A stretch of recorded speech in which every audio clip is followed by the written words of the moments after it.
सुना येती घरा या मालिकेच्या आजच्या भागामध्ये इथे पद्मा अन्विताला लग्नासाठी कन्व्हिन्स करत असते. पद्मा म्हणत असते की अन्विताची आत्ती लाडकी आहे आणि अन्वितासुद्धा आत्तीची लाडकी आहे. माझ्यानंतर आपल्या घराची गादी जर कुणी पुढे चालवेल ना तर ती आपली अन्विताच असणार आहे. मला पोटची पोरगी नाही आहे अन्विता, पण तू मला माझ्या मुलीसारखीच आहेस आणि म्हणून मी तुझ्यासाठी हा घेतलेला निर्णय आहे. अगं चांगलं तालेवार स्तन आहे. आज ना उद्या लग्न करायचंच आहे ना, मग आता का नाही, म्हणून हे स्थळ तुझ्यासाठी बघितलं आहे. मग आता आत्तीचं ऐकशील ना, लग्न करशील ना अन्विता. उद्या ते लोक येणार आहेत तेव्हा त्यांच्यासमोर छान तयार होऊन उभं राहायचं आणि काळजी करू नको. लग्न झाल्यानंतर तुला शिकता येईल याची सगळी आता जबाबदारी मी घेईन. तू नको काळजी करू, सगळं तुझ्या मनासारखं होईल तेव्हाच तुझं लग्न होईल, ठीक आहे. तेव्हा अन्विता काही न बोलता रागाने तिथून निघून जाते. तेव्हा आजी म्हणत असते, अगं पद्मा, मी काय म्हणते, तिला जर लग्न करायचं नाही आहे तर का जबरदस्ती करताय तुम्ही? अरे तिला शिकू द्या ना, तिच्या करिअरवरती फोकस करू द्या तिला. लग्न काय करायचंच आहे आणि अजून काही एवढी मोठी झाली आहे का ती? लहान आहे अजून. तेव्हा पद्मा म्हणते, लहान लहान करून आपण मुलींकडे दुर्लक्ष करतो आणि मग मुली हातावरती तुरी देऊन निघून जातात. त्यामुळे वयेत गोष्टी झाल्या पाहिजे आणि तिचं लग्न आता करायलाच हवं, कारण ती वयेत आली आहे. त्यामुळे काही झालं तरी माझा शब्द या घरातला शेवटचा शब्द आहे.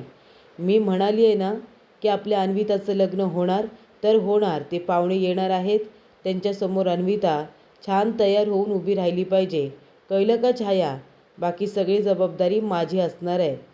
त्यानंतर इथे आता पिहूने चांगलं पेरूचं लोणचं बनवलेलं असतं ना, मग आता सगळ्यांना शिकवत असते की लोणचं कसं बनवायचं ते सगळ्यांना आलं पाहिजे ना म्हणून. तेव्हा ती सांगत असते की पेरूचे असे बारीक बारीक तुकडे करायचे, असे बारीक बारीक तुकडे, चला घ्या बरं. तेव्हा पिहू सगळ्यांना शिकवत असते. तेव्हा इथे राघवने खूप मोठे मोठे तुकडे केलेले असतात. पिहू म्हणते, राघव भाऊ जेव काय आहे, अहो केवढे मोठे मोठे तुकडे केलेत, जरा बारीक बारीक करा. तेव्हा इथे श्री म्हणत असतो, अरे राघव, अरे कळत नाही का तुला, सांगितलं ना बारीक बारीक तुकडे कर म्हणून. तेव्हा पिहू म्हणते, श्री त्यांना काय बोलतोयस, आधी स्वतःकडे बघ, किती मोठे मोठे तुकडे केलेस ते, अरे जरा छोटे छोटे तुकडे कर. तेवढ्यातच इथे सगळेजण तिला कॉपी करत असतात. तेव्हा पिहू म्हणत असते, माधव भाऊजी तुम्ही छान असे मस्त बारीक बारीक तुकडे केले तर खूपच छान. तेव्हा माधव म्हणतो, थँक्यू वहिनी. तेव्हा इथे माधव भाऊजींनी कसे तुकडे केले ते बघा, आपल्याला तसे तुकडे करायचे आहेत. तेव्हा माधव त्यांना दाखवतो, असे बारीक बारीक तुकडे करा. तेव्हा इथे श्री म्हणतो, ए राघव ऐका बाबा, मास्तरीनबाई नवीन आल्यात, त्यांचं शिकायला हवं. तेव्हा इथे पिहू म्हणते, ए श्री जास्त बोलू नकोस हा, नाहीतर तुझं नाव आहे ना आप्पांना सांगेन. जाऊन सांगू का तुझं नाव आप्पांना की तू सिरियसली लक्ष देत नाही आहेस म्हणून? तेव्हा इथे लगेच श्री म्हणतो, राघव बघतोयस ना, ओ मॅडम, मास्तरीनबाई, आपल्याला इथे आप्पांनी काही लगेच माफ करून टाकलेलं नाही आहे. आप्पांच्या मनातला आपल्याबद्दलचा राग अजून जायचा आहे.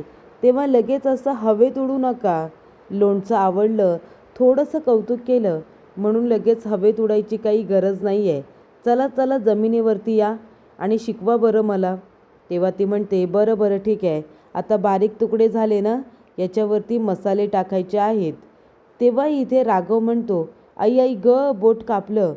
तेव्हा तिथे लगेच धावत पडत शिवनाथ येतो. उमा येते आणि म्हणते, बघू दे बघू दे किती बोट कापलं. अरे बाबा उठ ना, तिथे जरासं पट्टी वगैरे लाव ना. तेव्हा इथे राघव म्हणतो, आई मस्करी केली, मज्जा केली, मी बघत होतो तुम्ही दोघेजणं आमच्यामध्ये इन्वॉल्ड आहात की नाही, बाकी काही नाही. तेव्हा शिवनाथ म्हणतो, अहो बघा लागला असेल तर मलम लावा. तेव्हा ती म्हणते, नाही लागले त्याला. राघव पुन्हा मस्करी करू नका, आमचं लक्ष आहे. आणि त्यानंतर इथे शिवनाथ जाऊन आता जागेवरती बसतो आणि पिहू त्यांना शिकवत असते ना, तिच्याकडे कौतुकाने बघत असतो. तेव्हा पिहू म्हणते, आता याच्यामध्ये अर्धा चमचा हळद, 1 चमचा तिखट आणि त्याचबरोबर थोडासा गरम मसाला आणि चवीपुरतं मीठ. मीठ जास्त टाकायचं नाही आहे, चवीपुरतं मीठ टाकायचं आहे, कळलं का? आणि ती आता सगळ्यांना शिकवत असते की हे सगळं मिक्स करून मुरत ठेवायचं आहे, सगळं मॅरिनेट करून घ्यायचं आहे, असं आता पिहू सांगत असते. तेव्हा शिवनाथला तिचं खूपच जास्त कौतुक हे वाटत असतं.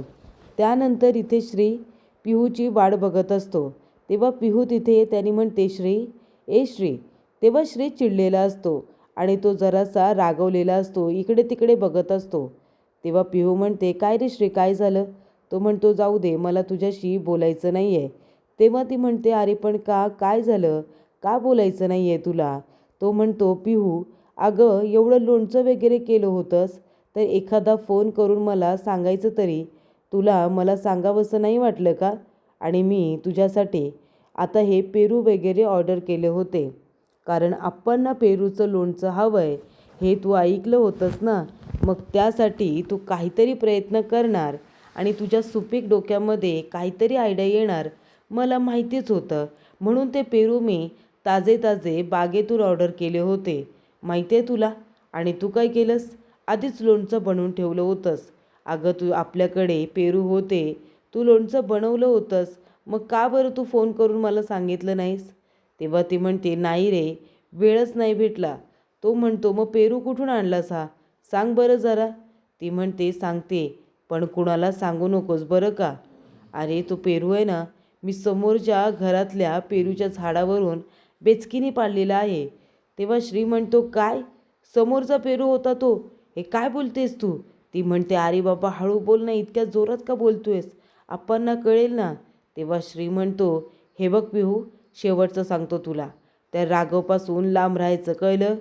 तेव्हा पिहू म्हणते, एकटे राघव भाऊजी नव्हते, मी, राघव भाऊजी आणि त्याचबरोबर वेदा, बंटी मामा, आम्ही सगळेजण होतो ते पेरू काढायला. आम्ही ते पेरू काढले आणि मस्त रसरशीत असं लोणचं बनवलं. आवडलं की नाही ते सांग. तो म्हणतो, हो आवडलं, पण पुन्हा असं काहीही करायचं नाही, समोरच्या घरच्यांचं आपल्याला काही नको, कळलं तुला. त्यानंतर इथे अन्विता म्हणत असते, पण मला लग्न करायचं नाही आहे. तेव्हा पद्मा म्हणते की वयातल्या गोष्टी वयस झालेल्या कधी बी चांगल्या असतात आणि आता हाच वेळ आहे स्थळ वगैरे येण्याचा. मुलीचं वय झालं की तिला चांगली स्थळं येणं बंद होतात, कळलं तुला. तेव्हा इथे आता अन्विता रुसून बसलेली असते. तेव्हा छाया येते आणि म्हणते, ए अन्विता बाळा, काय झालं ग, का अशी लगेच रुसून बसलीस? बाहेर सगळेजण बोलत होते ना, मग अचानक का उठून आलीस? योग्य वाटतं का ते? तेव्हा ती म्हणते, मग काय करू तिथे बसून, सांग ना, काय करणार होते मी तिथे बसून? तुम्ही सगळेजण माझ्या लग्नाचं बोलत होता आणि मला एवढ्या लवकर लग्न करायचं नाही आहे, पण तुम्हाला कुणाला ते कळतच नाही आहे. तेव्हा छाया म्हणते, अन्विता बाळा, अगं आता तू विचार कर, आज ना उद्या तुला लग्न करायचंच आहे ना. आता हेच तर फक्त बघायला काय हरकत आहे? थोडी ना इथे फक्त बघितल्यानंतर लगेच लग्न होतं. अगं होकार नकार तू देऊ शकतेस आणि उद्याची स्थळ येणार आहे बाळा, तू आधी बघ तरी. तो मुलगा तुला आवडला, तू त्याला आवडलीस, तरच पुढे लग्नाची बोलणी होतात ना. नाहीतर तुला तो मुलगा पसंत नसेल किंवा त्यांना काही अडचणी असतील तर त्या समोर येतीलच, बरोबर ना. त्यामुळे तू काळजी करू नको. अगं तुझ्या आत्तीने तुझ्या भल्याचा विचार केला आहे, तुझ्यासाठी तिने निर्णय घेतला आहे, जेणेकरून तुझं वयात लग्न व्हावं, तुझा संसार सुखाचा व्हावा, म्हणून त्यांनी हा घेतलेला निर्णय आहे की नाही. म्हणून म्हणते, माझ्या मॅडम आहेत ना, माझ्या बाई, त्या नेहमी म्हणायच्या की छाया, तुला आहे ना अगदी तुझ्यासारखा नवरा मिळायला हवा, कारण माझा स्वभाव खूप गोड होता ना, म्हणून. तेव्हा इथे काय झालं, तुझ्या बाबांचं स्थळ आलं. तुझे बाबा हे एवढे उंच, मी असं हे बुकटं वांगं, आहे की नाही. पण शेवटीला व्हायच्या गोष्टी त्या होतातच. तेव्हा अन्विता म्हणते, पण या सगळ्याचा माझ्याशी काय संबंध? छाया म्हणते, संबंध आहे. संबंध असा की आपण तयारीत असलं पाहिजे. आपण सगळी व्यवस्थित तयारी करून ठेवली तर येणारं स्थळ आहे ना, ते आपल्याला बघतं आणि मग पसंतही करतं. त्यानंतर इथे माई येतात आणि म्हणतात, अन्विता, तुला हे लग्न करायचं नाही आहे का? तुला जर हे लग्न करायचं नसेल तर नको करू. आणि हे बघ, तू तुझ्या अभ्यासाकडे लक्ष दे. तेव्हा छाया म्हणते, अहो आई हे काय बोलताय तुम्ही? अहो तिला इथे लग्न करू नको असं का म्हणताय? या घरामध्ये केवढं मोठं वादळ येईल, भांडण होईल, हे कळतंय का आई तुम्हाला? तेव्हा ती म्हणते, हो मला कळतंय. पण जर मुलीची मनापासून इच्छा नसेल लग्न करायची आत्ता, तर आपण जबरदस्ती का करायची? आणि जबरदस्ती केलेली नाती मग कधीही टिकून राहत नाही. कळते का तुला? जेव्हा तुला वाटेल, जेव्हा तुझ्या मनाला वाटेल ना, तेव्हा तू लग्न कर. अन्विता, बाळा तू स्वतः तरी स्वतःसाठी इथे आता स्टँड घ्यायला शिक. आणि त्यानंतर प्रेक्षकांनो, छायाला आश्चर्य वाटतं. ती म्हणते, आई नकार का देतायत? चांगलं तालीवार स्थळ आणले ना वंसननी, मग आपण त्या स्थळाचा विचार केला पाहिजे ना. छाया म्हणते, हे बघा आई, उगाच तुम्ही तिच्या मनामध्ये आहे ना काय बाय भरू नका. आणि तसं पण इथे आता पद्माताईंनी स्थळ आणलेलं आहे. आणि तुम्हाला तर माहिती आहे वंसनच्या पुढे दुसरं कुणी काही बोलत नाही. वंसाने निर्णय घेतला आहे म्हणजे ते होणारच. आपण कोण आहोत निर्णय बदलणारे? तेव्हा मला असं वाटतं की अन्विताने ते स्थळ पाहावं. ते लोक कसे आहेत, मुलगा कसा आहे, जर चांगला असेल, आपल्या घराण्याला शोभणारा असेल, माझ्या अन्विताला शोभणारा असेल, तर विचार करायला काय हरकत आहे. त्यानंतर इथे आता अन्विता काहीच ऐकत नाही आणि सरळ तिथून तीसुद्धा बाहेर पडते. तिला आता राग आलेला असतो. आपल्याला माहितीच आहे अन्विताचं एका मुलाबरोबर अफेअर आहे आणि तिला त्याच मुलाबरोबर लग्न करायचं आहे. पण आता इथे स्वतःच्या पायावरती उभं राहिल्याशिवाय लग्नाचा विषयसुद्धा काढायचा नाही असं आता ठरलेलं असतं. आणि त्यामुळे इथे ते लोक सेटल व्हायची वाट बघत असतात. पण तोपर्यंतच पद्माने अन्विताचं लग्न ठरवलेलं असतं आणि तसं पण रोशूला अन्विताबरोबर काही लग्न करायचं नाही आहे. त्यानंतर इथे पिहू श्रीला विचारते की श्री, तुला एक विचारू का? माधव भाऊजींचं काही बिनसलंय का रे? माधव भाऊजी कधी पण शांत शांत असतात, जास्त कुणाशी बोलत नाही, हसत नाही. घरामध्ये एखादा जोक झाला किंवा सगळे आनंदी असतील तर त्यांचा चेहरा उदास वाटतो. त्यांच्या मनात खूप काही चालले असं वाटत असतं. नक्की काय झाले त्यांना? तेव्हा इथे श्री आता सांगतो की आम्ही आमच्या आप्पांना तिघांनी वचन दिलं होतं की तुम्ही सांगाल त्या मुलींबरोबर लग्न करू, प्रेमात पडून लग्न करणार नाही. आणि तेव्हा माधवदादा वचन द्यायच्या आधीच एका मुलीच्या प्रेमात होता आणि ती मुलगी म्हणजे मधुरा आमच्या इथे ऑफिसमध्येच होती आणि ती दादाला खूप म्हणजे खूप आवडायची आणि दादालासुद्धा ती आवडायची आणि दादा तिला पण खूप आवडायचा. तिचं प्रेम खूप होतं दादावरती. तिला दादाबरोबर लग्न करायचं होतं आणि इथे दादाने आप्पांना दिलेलं वचन मोडू नये म्हणून त्या मुलीला वचन दिलेलं मोडून टाकलं, त्या मुलीला सोडून टाकलं. मी प्रेम केलं पण शेवटपर्यंत निभावलं. तेव्हा पिहू म्हणते, तू निभावलंस का? मी हट्ट केला ना म्हणून हे लग्न झालं आणि राघव भाऊजींनी पुढारपणा घेतला ना म्हणून आपलं लग्न झालं. नाहीतर तू काय केलं होतं श्री? तू सुद्धा गप्पच होतास, कळलं ना? तेव्हा आता इथे माधव भाऊजींसाठी आपण काहीतरी केलं पाहिजे. म्हणजे त्यांचं लग्न नाही झालं आहे आणि आपलं लग्न झालं आहे आणि आपण आपल्या संसाराला सुरुवात करायची, ते मला काही योग्य वाटत नाही. मी काय म्हणते श्री, जोपर्यंत माधव भाऊजींचं सगळं काही मार्गी लागत नाही तोपर्यंत आपण दोघेजण आहे ना वेगवेगळे झोपूया. तू या रूममध्ये झोप, मी वेदाच्या रूममध्ये झोपते वेदाबरोबर. आणि मग आहे ना आपण इथे आपल्या माधवदादांचं लग्न लावून द्यायचं. जोपर्यंत माधवदादा त्यांच्या संसाराला लागत नाही तोपर्यंत आपण आपला संसार सुरू करायचा नाही. तेव्हा श्री म्हणतो, याला काय अर्थ आहे पिऊ, हे सगळं कशाला? ती म्हणते, तुला नाही कळणार, गरजेचं आहे. आणि हे बघ, तू पण जास्त काही बोलू नको. आपल्याला आता माधव भाऊजींचं लग्न लावून देण्यासाठी प्रयत्न करायचे आहेत, कळलं तुला? तेव्हा श्री प्लीज आता नाही म्हणू नको हा. तेव्हा श्री म्हणतो की सगळ्यांचं सगळं चांगलं करता करता स्वतःची वाट लावून ठेवू नको म्हणजे झालं पिहू. काय गरज आहे फक्त सगळ्यांचा विचार करायची? त्यानंतर शिवनाथ फोनवरती बोलत असतो. तो म्हणतो, असं बोलले का ते? बरं ठीक आहे, तुम्ही तुमचे प्रयत्न सुरू ठेवा, तुम्ही मुली शोधत राहा. तेव्हा त्या ठिकाणी आलेली असते ती म्हणजे उमा. उमा म्हणत असते, काय हो काय झालं, कसलं टेन्शन आहे तुम्हाला?